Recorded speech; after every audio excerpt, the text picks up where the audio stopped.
স্নিগ্ধ বিষ পর্ব সংখ্যা 61 লিখেছেন সানজিদা আক্তার মুন্নি, কণ্ঠে জান্নাতুল ফেরদৌস মুনি। হাসপাতালের লম্বা সাদা করিডোরে অস্থির পায়ে পায়চারি করছে তৌসির। ফ্লোরোসেন্স আলোয় নিচে তার ছায়াটা বরাবর দীর্ঘ থেকে দীর্ঘতল হয়ে উঠছে। সারা শরীর তার বরফের মতো হিমশীতল হয়ে আসছে, অথচ কপাল বেয়ে নেমে আসছে ঘামের সরু ধারা। ভেতরে অপারেশন থিয়েটারের ভেতরে ভেসে আসছে নাজার চাপা চিৎকার, আর সে প্রতিটা আর্তনাদের ধারালো ছুরির মতো এসে বিচ্ছে তৌসিরের বুকে। আহা, কি অসহ্য যন্ত্রণা হচ্ছে তার নাজার। মনে মনে কাতর হয়ে ওঠে সে, বুকের ভেতরটা দুমড়ে মুচড়ে ওঠে বারংবার। কিছুক্ষণ আগে রক্তের ব্যবস্থা করে এসেছে তৌসির। ডাক্তার আশ্বস্ত করেছে সিজার লাগবে না, কারণ প্রসব ব্যথা স্বাভাবিকভাবেই শুরু হয়েছে। কিন্তু এই খবরে তো তার মনে একটুকু স্বস্তি নেই। এটাই ভয় তাকে ভেতরে ভেতরে কুড়ে খাচ্ছে, আর সেটা হলো নাজার হারানোর ভয়। এই ভয়টা হয়তো তার বুকে পাথরের মতোই চেপে বসে রয়েছে। নাজার ব্যথা তীব্র থেকে তীব্র হচ্ছে। প্রশমিত করার জন্য অ্যানেস্থেসিয়া দেওয়ার সিদ্ধান্ত নিয়েছে ডাক্তাররা। নার্সের হাতে চকচকে লম্বা সুইটা দেখে নাজা আটকে উঠেছিল। তার ফেলফেলে মুখটা আতঙ্কে সাদা হয়ে গিয়েছিল। ভয়ার্ত চিৎকারে সে আঁকড়ে ধরতে চেয়েছিল কাউকে। তখন তো দ্রুত তার পাশে গিয়েছিল।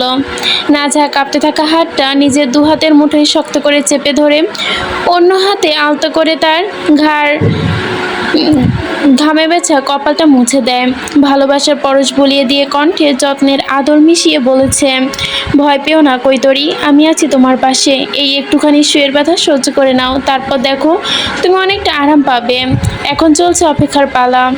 ওর যৌনিপথ পুরোপুরি 10 সেমি প্রসারিত, যা হওয়ার পর্যন্ত ডাক্তাররা চূড়ান্ত পদক্ষেপ নিতে পারছে না। মহিলা ডাক্তাররা নিয়মিত বিরতিতে এসে হাত প্রবেশ করিয়ে পরীক্ষা করে যাচ্ছেন সে খুলল কিনা। প্রতিবার পরীক্ষার সময় নাজার মনে হচ্ছে তার প্রাণ পাখি দেহ ছেড়ে উড়াল দিচ্ছে মনে হচ্ছে। এই অসহ্য যন্ত্রণা সহ্য করার মতো এতটুকু শক্তিও যেন অবশিষ্ট নেই তার ক্লান্ত শরীরে। এমনিতেই গর্ভাবস্থার শেষ পর্যায়ে শরীর ভীষণ দুর্বল ও ভারী হয়ে আছে তার ওপর তার গর্ভে বেড়ে উঠছে তিনটি ছোট প্রাণ। ডাক্তাররা অ্যানেস্থেসিয়া দিয়েছে এই আশায় যে তার শরীরে একটু জোর ফিরে আসবে এবং চূড়ান্ত মুহূর্তে সন্তান প্রসবের জন্য প্রয়োজনীয় শক্তি সঞ্চয় করতে পারবে সে। বালিশে এলিয়ে নাচার চুলগুলো ঘামে জবজব করছে, ঠোঁট শুকিয়ে কাঠ হয়ে গেছে, তবুও সে তাতে দাঁত চেপে যন্ত্রণার সঙ্গে লড়াই করে যাচ্ছে, কারণ ওপরে যে 3টা ছোট হৃৎপিণ্ড তার সাহসে অপেক্ষা করছে। বাইরে করিডোরে তৌসিরের অবস্থা একই, অসহায় প্রতীকের মতো তাকিয়ে আছে সে এক পা এগোয় তো 2 পা পিছিয়ে যায়। দেওয়ালে হাত রেখে কিছুক্ষণ স্থির হয়ে দাঁড়ায়, তারপর আবারও অস্থিরভাবে পদচারণ শুরু করে। ঘড়ির কাঁটা আজ থেমে গেছে হয়তো তার জন্য। প্রতিটা সেকেন্ড তার কাছে এক একটা যুগের মতোই দীর্ঘ মনে হচ্ছে। ভেতর থেকে ভেসে আসে নাজার প্রতিটা আর্তনাদে তার বুক পাঁজর ভেঙে চুরমার হয়ে যাচ্ছে। হাসপাতালের সাদা করিডোরে আজ তৌসিরের কাছে এক অন্তহীন মরুভূমির মতোই লাগছে। তার চোখ দুটো লাল ফুলে গেছে, চুলগুলো এলোমেলো, শার্টের কলারটা কুঁচকে আছে। বারবার হাত দিয়ে মুখের ঘামটা মুছে নিচ্ছে, কিন্তু ঘাম আর অশ্রু কোনটা মুছছে কে জানে। তা সে নিজেও জানে না। ভেতর থেকে যখনই নাজা চাপা গোঙানি ভেসে আসে, তৌসিরের পা দুটো নিজে থেকে থমকে যায়। মনে হয় বুকের ভেতরটা কেউ বোধহয় মুঠো করে হৃৎপিণ্ডে চেপে ধরেছে। শ্বাস নিতে কষ্ট হচ্ছে তার। গলার কাছে একটা দলা পাকানো কিছু, যা না পারছে গিলতে, না পারছে উগলে ফেলতে। তৌসিরের ভেতরে চলছে এক নিঃশব্দ যুদ্ধ। একদিকে ভয়, অন্যদিকে বিশ্বাস। একদিকে নাজাকে হারানোর সংখ্যা, অন্যদিকে 3 সন্তানের মুখ দেখার আকুতি। ওর মনের এক কোণে ফিসফিস করে কেউ বলছে যদি কিছু হয়ে যায় ওর, যদি 3টা সন্তান একসাথে আনতে গিয়ে। তৌসির 2 হাতে কান চেপে ধরে, না না না, এসব ভাবনায় আমি ভাববই না, আমার কৈতরী ঠিক থাকবে। কিন্তু পরক্ষণে আবারও সেই দুশ্চিন্তা ছায়া সে গ্রাস করে নিচ্ছে তাকে। তার চোখের সামনে ভেসে ওঠে নাজার ফ্যাকাশে মুখ, যা কিছুক্ষণ আগেই দেখে এসেছে সে। ঠোঁট দুটো শুকিয়ে কাঠ, চোখের নিচে কালি, কপালে বিন্দু বিন্দু ঘাম। আর সামলাতে পারে না তৌসি নিজেকে। করিডোরের কোণে রাখা বেঞ্চটায় বসে পড়ে সে, কনুই দুটো হাঁটুতে ঠেকিয়ে 2 হাতে মুখ ঢেকে ফুপিয়ে কাঁদতে থাকে সে। পুরুষ মানুষের কান্না বড় ভারী হয়। সে কান্নার কোনো শব্দ থাকে না, কিন্তু থাকে গভীর এক বেদনার তরঙ্গ, যা সমস্ত শরীর কাঁপিয়ে দেয়। কাঁধ দুটো কেঁপে কেঁপে উঠছে তার। বুকের ভেতর থেকে চাপা গোঙানি বের হয়ে আসছে। আঙুলের ফাঁক বেয়ে গড়িয়ে পড়ছে অশ্রু, টুপ টুপ করে ঝরে পড়ছে মেঝেতে। অনেকক্ষণ পর লেবার রুমের বাতাসে এখন আর অক্সিজেন বলে কিছু অবশিষ্ট নেই। সিলিং থেকে ঝুলতে থাকা সার্জিক্যাল লাইটের সাদা আলো নাঝার ঘামে রক্তে ভেজা কম্পন শরীরের ওপর সরাসরি এসে পড়ছে। নাঝার শরীরটা এখন আর কোনো মানুষের শরীর নয়, মনে হচ্ছে কোনো অন্ধকার কষাইখানার মার্বেল টেবিলে শুয়ে থাকা একটি জীবন্ত ছটফট করতে থাকা মাংসপিণ্ড, যার প্রতিটি ইঞ্চি চামড়া ছিঁড়িয়ে নেওয়ার অদৃশ্যের মতোই শকুনের নখে খাবলেচে যাচ্ছে যেন। গত 2 ঘন্টা ধরে এক আখির নরকুণ্ডের ভেতর দিয়ে হেঁটে চলেছে নাঝা। তার জ্বরের ভেতরে 3টে ক্ষুদে অথচ অদ্যম প্রাণ, এক অন্ধ পাশবিক আদিম আক্রোশে পৃথিবীর আলো দেখার জন্য তার নাড়ি ভুঁড়ি ছিঁড়ে মাংসের প্রাচীর ভেদ করে পথ তৈরি করে নিচে থেকে চলে আসছে যেন। 3টা ছোট ছোট কোমল শরীর, অথচ তাদের সম্মিলিত ওজন হচ্ছে 3টি বড় পাথরের চাই, যা নাঝার তলপেটের ফালি চামড়া ছিঁড়ে হাড় গড়িয়ে নিচে নেমে আসতে চাইছে নির্বিচ্ছিন্নভাবে। নাঝার তলপেটের গভীর থেকে এক সর্বনাশা প্রাণঘাতী কুণ্ডলী পাকানো মোরগ সাপের মতোই পেঁচিয়ে নেমে আসছে যেন নিচের দিকে। মনে হচ্ছে কেউ তার ভেতরে আগুনে লাল করে তোলা এক লোহাশিক ঢুকিয়ে ধীরে ধীরে পাশবিক আনন্দে মতেছে, মোচড়াচ্ছে চারপাশটা, প্রতিটা মোচড়ে পুড়িয়ে দিচ্ছে স্নায়ু। তার জরায়ুর পেশিগুলো অমানবিক সংকোচনে দোলা পাকিয়ে দিচ্ছে শরীরকে। পাথরের মতো শক্ত হয়ে আসছে নাঝার গোটা পেট। মনে হচ্ছে কেউ লোহার বেড়ি দিয়ে তার উরুর মাঝখানে নরম মাংসপিণ্ডে অসম্ভব রকম প্রসারিত করে দিচ্ছে। বোধহয় এক্ষুনি বিকট শব্দে ফেটে চৌচির হয়ে যাবে, চামড়া ছিঁড়ে বেরিয়ে আসবে ভেতরের সব। নাজার মনে হচ্ছে তার শরীরটার মাঝখান থেকে 2 ভাগ হয়ে যাচ্ছে। বোধহয় কেউ একটা পাকা ফলকে 2 ভাগ করে চেপে ধরেছে মাঝখান থেকে চিড়ে ফেলতে। জোর দিন নাজা, মাথা দেখা যাচ্ছে, আর একটু পেশ করুন, সাব্বাস মা, আর একটু। ডাক্তাররা ক্রমগ্রত নাজাকে এই বলে জোর দিয়ে চলেছে। নাজা শুধু দিশেহারা হয়ে মাথা নাড়াচ্ছে এপাশ থেকে ওপাশ, কিন্তু তার শরীর এখন আর নিতেই পারছে না, যেন শরীরটা তার নিজের নয়। সেটা নয়তো তার পরম ক্রমশালী নিষ্ঠুর শক্তির হাতে বন্দি এক ক্রন্দনরত কিছু। 2 হাতে বিছানার সাদা চাদরটা প্রণে খামচে ধরেছে সে। তার হাতে নখগুলো উল্টে যাওয়ার দশা, কোনোটা ইতিমধ্যে গোড়া থেকে ছিঁড়ে গিয়ে রক্ত ঝরাচ্ছে। ওর আঙ্গুলের গাঁটগুলো রক্তশূন্য হয়ে হাড়ের সাথে সাদা হয়ে লেগে আছে যেন। চোয়াল চেপে দাঁতে দাঁত পিষে ঠোঁট কামড়ে রক্ত বের করে ফেলছে। নাজা সে শক্তিটুকু একত্রিত করছে। পেটের নিচ থেকে পিঠের মেরুদণ্ড বেয়ে কোমরের সবচেয়ে গভীর থেকে এক প্রচণ্ড অমানসিক চাপ এসে ঠেকে যাচ্ছে নিচের দিকে। তার চোখ দুটো কোটর থেকে বেরিয়ে আসার উপক্রম। কপালের দুপাশের শিরাগুলো নীল কোচের মতোই ফুলে উঠেছে। ঘাড়ের পেশিগুলো দাঁড়িয়ে দড়ির মতোই যেন শক্ত হয়ে আছে। এখন তখনই অভিশপ্ত মুহূর্তটা ঘনিয়ে আসে। তার জনিপথের চারপাশে নরম কোমল মাংসপিণ্ড এক অসহনীয় টানে প্রসারিত হতে থাকে। হঠাৎ করে একটা ভেজা ভয়ঙ্কর ফরাক শব্দে কোথাও কিছু একটা ছিটকে যেন বেরিয়ে যায়। মনে হয় রেশমি কাপড় ছিঁড়ছে, কিন্তু সেই রেশম আসলে তার নিজেরই মাংস। জ্বলন্ত তীক্ষ্ণ ছুরির ফালানে ধারানো এক বিদ্যুৎ তরঙ্গ নাঝার মেরুদণ্ড বেয়ে বিদ্যুতের গতিতে মাথার তালু পর্যন্ত উঠে আসে। তার চোখের পেছনে ফেটে পড়ে হাজারো সাদা স্ফুলিঙ্গে। তার মনে হয় কেউ তার 2 উরুর সন্ধিস্থলে একটা জ্বলন্ত লাল হয়ে ওঠা কয়লা চেপে ধরেছে। তার চামড়া পড়ে যাচ্ছে, মাংস সিদ্ধ হয়ে যাচ্ছে। হঠাৎ গোলাকার পাথরের মতো শক্ত কিছু, যা শিশুর মাথা খুলে তা নাঝার পেললিফ হাড়ের সরু রক্তাক্ত গলিপথে এসে আটকে যায়। মাথাটা হাড় আর মাংসের মাঝখানে চিরে চ্যাপ্টা হয়ে যায়। ঘষা খেতে খেতে নিচে নামতে চাইছে। শিশুর শরীরের প্রতিটি মিলিমিটার অগ্রসর হওয়ার সাথে সাথেই নাঝার মনে হচ্ছে ভেতরের কিছু তন্তু, স্নায়ু, মূত্রপথ সব একসাথে নিচে নেমে আসছে, ছিঁড়ে বেরিয়ে আসতে চাইছে সব। আল্লাহ! এক অমানসিক আর্তনাদ বেরিয়ে আসে নাঝার রক্তশূন্য, শুকিয়ে যাওয়া, কাঠ হয়ে যাওয়া গলা চিরে। এই আর্তনাদের আছে 2 ঘন্টা জমে থাকা সমস্ত যন্ত্রণা, সমস্ত হতাশা ওর মেরুদণ্ড ধনুকের মতো বেঁকে যায়। পিঠ পিছিয়ে বিছানায় উঠে ঘাড়ের শিরগুলো দাঁড়িয়ে ওঠে ফুলে ফুলে। চোয়ালের পেশি কাঁপছে তার। তারপর পিচ্ছিল হয়ে অপ্রত্যাশিত মুক্তি সে পায়। জ্বলন্ত আগ্নেয়গিরি লাভার মতো এক ঝলক উষ্ণ গণরক্ত আর অ্যামিনিট্রিউ ফ্লাইবের প্রবল স্রোত পিছলে ছিটকে বেরিয়ে আসে তার প্রথম সন্তান। মাথা, ঘাড়, ধর, পা পরপর একটানে বেরিয়ে আসে। নাজার জনিপথে ছিঁড়ে যাওয়া দগদগে কাঁচা মাংস থেকে গরম ঘন কালচে রক্ত অবিরাম গড়িয়ে নামছে নিমিষেই নিচে জমতে থাকা রক্তের পুকুরে।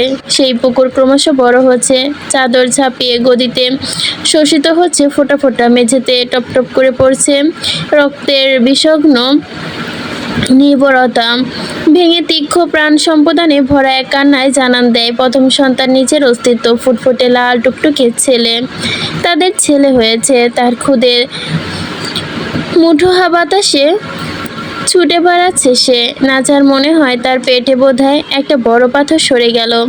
একটা মুহূর্তের জন্য তার ফুসফুস ফিরে এনে আসে যেন বাতাসে। চোখের সামনে অন্ধকার একটুখানি পাতলা হয়, কিন্তু সেই স্থায়ী হলো না এক মুহূর্ত, এক পলকও। প্রথম সন্তানের নারী কাটার আগে নার্স যখন রক্তের কাছি হাতে নিয়ে আসেন, তখনই নাজার ক্লান্ত বিধ্বস্ত রক্তাক্ত জরায়ুতে আশ্রে পড়ে দ্বিতীয় প্রসব বেদনায় এক ধ্বংসাক্ত পৈশবিক সুনামি। এবার যন্ত্রণাটা আসে আরও নির্মম, আরও বিকৃত হয়ে, কারণ ছিঁড়ে যাওয়া কাঁচা দগদগে মাংসের ক্ষতে ঠিক ওপর দিয়েই সেই বিধ্বংসী পথ। দ্বিতীয় শিশুটির পথ নিতে হবে। নতুন কোনো পথ নেই, পুরনো ক্ষততেই আরও ছিঁড়তে হবে, আরও বিস্তৃত করতে হবে। নাজা তো আটকে আসছে, আর পারছে না সে, কিছুতেই পারছে না। তার ভেতরের ফুসফুস মনে হচ্ছে চুপসে যাচ্ছে কাগজের ব্যাগের মতো। তার চোখের সামনে গাঢ় লাল কালো রঙের অন্ধকার নাচানাচি করছে। তার কানের ভেতরে কেউ তীব্র কর্ণভেদী শোষ শব্দ হয়ে যাচ্ছে। নাজা ছিন্ন ভিন্ন রক্তাক্ত দগ্ধ জনিপথ দিয়ে আবারও এক অল্প কল্পনীয় যন্ত্রণা ধেয়ে আসে। এবার নাজার মনে হয় তার কাঁচা খোলা ক্ষতে ঠিক ওপরে কেউ মুঠো মুঠো দানাদার লবণের কাচের ভাঙা গুঁড়ি ছিটিয়ে দিল। তারপর সেগুলো ঘষাঘষি করে ভেতরে ঢুকিয়ে দিচ্ছে। এই যন্ত্রণায় নাজার প্রতিটা স্নায়ু আলাদাভাবে চিৎকার করে ওঠে। দ্বিতীয় শিশুর মাথা প্রথম জনের চেয়েও বড় মনে হলো। তার পেলসিভের হাড় দুটো মনে হচ্ছে বাঁকা হয়ে যাবে, ফেটে যাবে, ভেঙে যাবে মাতৃত্বের অন্ধ পাশবিক আদিম তাড়নায়, যা যুক্তির ঊর্ধ্বে, যা চেতনার ঊর্ধ্বে। সে সবটুকু নিজেকে শরীরের শেষ বিন্দুটুকু আর শক্তিটুকু নিংড়ে নাজা আবারও চাপ দেয়, মনে প্রাণে মরিয়া হয়ে চাপ দেয়। ওর পেটের পেশিগুলো এমনভাবে সংকুচিত হয় যেন মনে হয় পাঁজরের হাড় ভেঙে গুড়িয়ে যাবে, ফুসফুসে ঢুকে যাবে, আর তার হৃৎপিণ্ড এসে বিঁধবে। যন্ত্রণার আকাশ বাতাস কাঁপিয়ে চিৎকার করে নাজা, কিন্তু ওর গলা দিয়ে কোনো স্বর বের হয় না। বের হয় শুধু এক চাপা পাশবিক গোঙানি। ওর থুতনি বেয়ে গড়িয়ে পড়ে লালা রক্ত আর কান্নায় মিশ্রিত স্রোত। নাজা যেহেতু আগ হতেই একটু বেশি কষ্ট বা উত্তেজনা হলেই নাক দিয়ে রক্ত পড়তো, সেজন্য ওর নাক মুখ দিয়ে রক্ত বের হতে শুরু হয়েছে। আরেকটা উষ্ণ ভেজা পিচ্ছিল কাঁপছে তার শরীরও রক্তের গাঢ় স্রোতে ভাসিয়ে পৃথিবীতে নেমে আসে। দ্বিতীয় সন্তান জন্ম নেয় একটি দুর্বল কান্নায়। তাদের আরেকটা ছেলে জন্ম নেয়। নাজার দুই উরুর মাঝখান থেকে রক্তের এক গাঢ় কালচে লাল স্রোত ফিনকি দিয়ে বেরিয়ে আসে, চাদর ভিজিয়ে মেঝেতে টপ টপ করে পড়তে থাকে। এবার তৃতীয় জনের পালা, কিন্তু নাজার শরীর এতক্ষণে এক রক্তাক্ত ছিন্ন ভিন্ন মাংসের দলা ছাড়া আর কিচ্ছু না। প্রচণ্ড রক্তক্ষরণে তার হাত পায়ের শিরাগুলো নীল থেকে ফ্যাকাশ হতে শুরু করেছে, প্রাণহীন নীল, ঠিক কোনো মৃতদেহের শিরার মতো। আর আঙুলের ডগায় অবেশ সংবেদনশীলতা সবই শেষ। চাইলেও আর এগুলো নাড়াতে পারছে না সে। তার ঠোঁটের রং ক্রমশ কালচে হয়ে যাচ্ছে, ভিজিয়ে শুকিয়ে কাঠ তালুতে আটকে যাচ্ছে। কথা বলতে চাইলেও গলা থেকে শুধু খড় খড় শব্দ বের হচ্ছে। ডাক্তারদের চোখে মুখে এক সুস্পষ্ট আতঙ্ক। এই আতঙ্ক পেশাদারিত্বের মুখের ভেতর থেকে বেরিয়ে এসেছে। মনিটরের হৃৎপিণ্ডের সবুজ রেখায় ভয়ঙ্কর অনিয়ম দেখা দিচ্ছে। ব্লাড প্রেশারের সংখ্যা হুড়মুড় করে নামছে। 90/60, 80/50, 70/, 40। এই ভূপাতিত বিমানের মতোই চারপাশে নার্সদের অস্থির ছোটাছুটি, ধাতব যন্ত্রটি ঝনকানি, কাচের শিশি ভাঙার তীক্ষ্ণ শব্দ। ও নেগেটিভ ব্লাড লাগবে এখনই, জলদি ব্লাড ব্যাঙ্কে দৌড়ে গিয়ে নিয়ে আসো। এইসব শব্দ, সব ছোটাছুটি, এইসব আতঙ্ক, মুখ, সব কিছু একসাথে জানান দিচ্ছে পরিস্থিতি এখন আর কারো নিয়ন্ত্রণে নেই। মৃত্যু এখন এই ঘরের দ্বিতীয় বাসিন্দা। অনেক কসরত করে রক্তমাখা যন্ত্র দিয়ে প্রশমিত হাতে কৌশলে তৃতীয় শিশুর মাথাটুকু বের করা সম্ভব হয়েছে, কিন্তু পুরো শরীরটা, বিশেষ করে কাঁধে মায়ের সংকুচিত, ক্লান্ত, রক্তশূন্য পেশিবে আটকে আছে। মনে হচ্ছে একটা চাবি, যা দরজা খুলতে কিন্তু ঘুরছে না। শোল্ডার ডিস্ট্রোসিয়ান প্রসিত বিদ্যা, সবচেয়ে ভয়ঙ্কর জরুরি অবস্থাগুলোর একটি, যেখানে প্রতিটা মুহূর্তে শিশুর জীবন আর মৃত্যুর মধ্যে ব্যবধান গড়ে দেয়। শিশুর গলার চারপাশে নাড়ি জড়িয়ে আছে কিনা ডাক্তাররা রক্তাক্ত পিচ্ছিল হাতে ভেতরে ঢুকিয়ে আঙ্গুলের মধ্যে হাতড়ে বোঝার চেষ্টা করে। প্রতিটা স্পর্শ, প্রতিটা ঘষা নাঝার কাঁচা ক্ষতের ভেতরে একটা গরম লাল হয়ে ওঠা শিক ঢুকিয়ে দেওয়ার মতোই যন্ত্রণা দেয়। আর এই যন্ত্রণা এতই তীব্র যে সেটা যন্ত্রণা থেকে রূপান্তরিত হয় অনুভূতিহীনতায়। চিকিৎসক একজন বলে ওঠেন নাজাকে, নাজার একবার চেষ্টা করো, তোমার বাচ্চা মা, তোমার নিজের রক্ত, নাহলে বাচ্চা শ্বাস নিতে পারবে না, মরে যাবে, তোমার বাচ্চা মরে যাবে নাজা। চিকিৎসকের মরিয়া কাঁপতে থাকা আকুতি নাজার কানে পৌঁছালো ঠিকই, কিন্তু তার ক্লান্ত অক্সিজেনহীন মস্তিষ্ক আর কোনো নির্দেশনা মানছে না, তার শরীর আর মানতে বাধ্য নয়।